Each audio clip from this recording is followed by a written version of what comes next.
10 countries where I would never travel alone. I've been to over 60 countries by myself. I've been to over 70 countries on planet Earth. I'm a big fan of solo travel. I'm a huge advocate of it for so many reasons. However, there are definitely places where it is just better not to be by yourself. These are 10 of them, with one honorable mention that keeps popping up on all of the do not travel lists that I just don't agree with. Starting off with my number 10 would be the Maldives. The thing about the Maldives is that although it is this beautiful, beautiful country full of all of these islands that have beautiful resorts on them, thinking overwater bungalows, this white sand, perfectly aquamarine blue water, sounds like the perfect place for a couple, right? For a honeymoon escape, for people who are not traveling by themselves. I don't love honeymoon destinations as a solo traveler. I just don't think the Maldives, a super romantic place that is just geared towards couples, is the place to do that. There are so many places on planet Earth that do have beautiful water, that have so much to see and do, that I would pick before that. Southeast Asia, really anywhere there would be a great example. There are so many solo travelers that you can meet, and it is just way more set up for people who are traveling alone. This video is not about politics, but the next place I would mention is Iran. There are so many wonderful things that I have heard about traveling to Iran. I have heard that the people are just amazing. I've heard that it's insanely welcoming. It is a place I would have loved to go. As an American, I never had the opportunity to go without joining a tour, but I have friends from Germany who went, and they came back saying the most wonderful things. That said, now is not the time. There is so much going on there, especially for women travelers. It is just not a safe place for us right now. And I just wouldn't advocate going to a place where kidnapping and sudden detention for unknown reasons are common things that are happening to people. So there's a long list of countries where that is also the case. Also use your best judgment. I don't want this video to only be about places that are dangerous, because there's a lot of other places that are good to not travel by yourself. That would bring me to my next one, which is French Polynesia. If you've been following my Instagram, any of my other videos, you will know that I have spent a lot of time in French Polynesia. It is one of my favorite places on planet Earth. It's like a postcard more than almost anywhere I've been, honestly. That said, it's just not a great place to travel independently. You can do Moorea, you can do Tahiti pretty easily. I wouldn't advocate Bora Bora for the same reasons that I wouldn't advocate the Maldives. It's just full of honeymooners. But as soon as you start to head out to the more remote islands in French Polynesia, it's gonna start getting a lot lonelier. The accommodation is set up for more than one person, so you're gonna be paying a lot just for the privilege of being the only one there. The activities are often set up where you need to rent the whole boat, so if you don't have people with you, it's going to be really hard to do that. Most people there are not traveling alone and independently, so it's not as easy to meet other people to do these things with. Another thing, you really need to know some French. Before? Tahiti. Je parle un petit peu de français. Once you get out of Tahiti, Bora Bora, Moorea, if you don't know some French, you're going to really struggle to talk to anybody. That said, you can absolutely join tour groups who are doing amazing things like swimming with whales. I happen to run one of them. You can check more about it in the show notes, but it is not off the menu for you if you're a solo traveler. I just think joining a group, joining their boat, splitting costs is a good idea. Next is another place that I truly love with all my heart, but just don't think it's a great place for solo travelers, and that is Namibia. I actually met my partner there, and he was solo traveling through Namibia, and when I asked him yesterday, he actually brought up that it's not the best place as a solo traveler. The reason why is not because it's dangerous Africa. Don't even feed into that. The reason why is because it is desolate. There's only 2 million people who live in Namibia, and this is a vast, vast country. Especially if you're in the southern part of the country, you need to be resourceful. You need to know how to change a tire. You probably need to have a satellite phone to get some kind of backup. Even once you reach that backup, it might not get to you for a very long time. And if you're by yourself, I just find that all that much more nerve-wracking. So I would certainly recommend going, absolutely, but maybe go with somebody else. Maybe go with an organized group. I actually run one of those as well.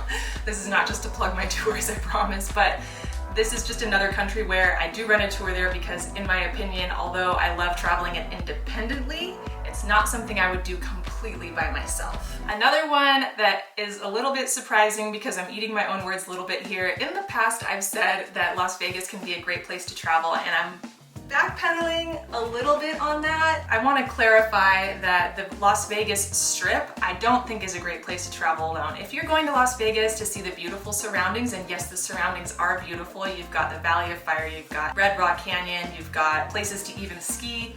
If you're gonna go explore all of that, it could be great. I just don't think the Strip is a place to go by yourself. You could probably meet people easily, but I think the biggest problem with it is that you need to keep your wits about you. And Vegas is a place where people let loose, it's a place where they party, and if that's what you're gonna do, you need to have someone there who you're with, who's looking out for you and who you're looking out for as well.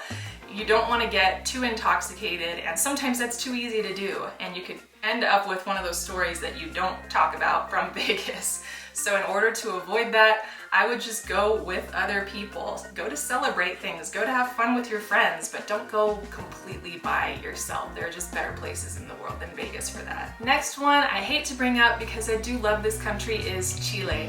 I bring it up from personal experience. So I spent about 2 months traveling throughout Chile. I even hitchhiked through part of it with a friend of mine at the time in Patagonia. And I didn't have any issues or feel unsafe that whole entire time until he and I were no longer traveling together. My first night as a solo traveler there, I was in an elevator and 3 big guys got in with me, and they were just harassing me the whole way down, saying all kinds of threatening things and doing it like standing over me, huddling over me. It's still one of my worst travel memories, and in that situation, what do? So I just got quiet and hoped that nothing would happen. Thankfully, it was a short elevator ride and they just got out when the time came.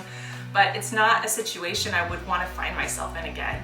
And there is a machismo culture that can be present in much of the South American region where this could be a big issue. I did travel by myself through Peru after that. I even backpacked throughout the mountains by myself. Never had any problems there, I'm happy to say. But I just have to bring up Chile because that was a problem that I had in Santiago, and it is unfortunate since it is so beautiful. Next is the Alaskan backcountry. So there are so many wilderness areas in the United States that are just breathtakingly beautiful.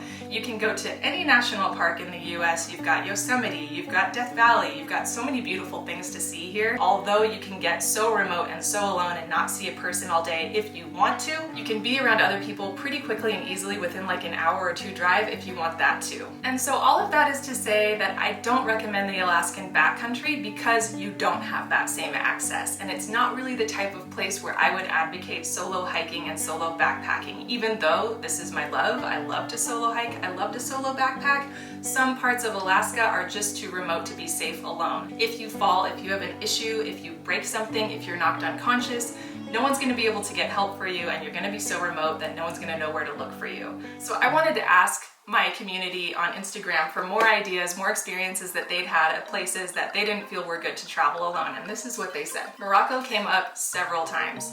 A big reason why people said it is that although the country is beautiful and overall a lot of them still enjoyed their experience, what they didn't like is the feeling of being in the cities alone.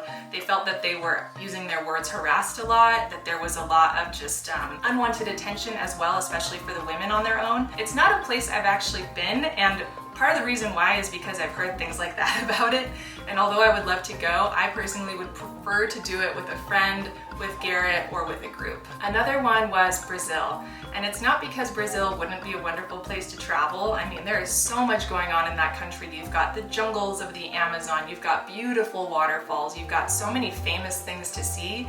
However, the cities in Brazil can be a little bit on the dangerous side, and the other big thing about it is that it is a big, vast country, and it can be hard to navigate if you don't speak Portuguese.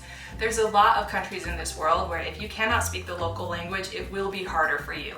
There's also a lot where that's not the case, where if you're mostly an English speaker, you can still get by because the locals learn it, or the people at least who work in tourism will learn it, but Brazil's just not one of those places. It's not a super heavy tourism reliant country. The last one I feel like we have to talk about is South Africa.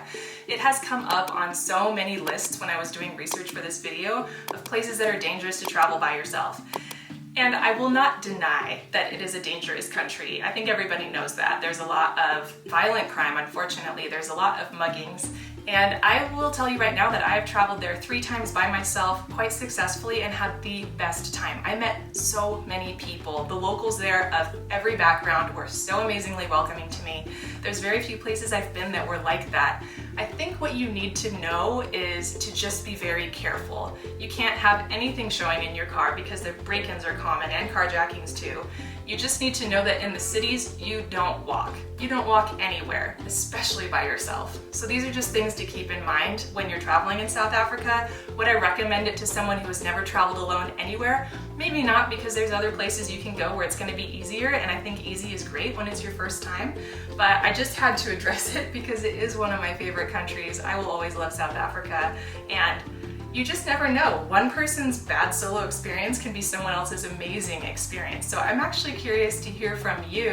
What do you think of this list? What would you add? What would you take away? If you want some of my best suggestions for places to go, watch this video next.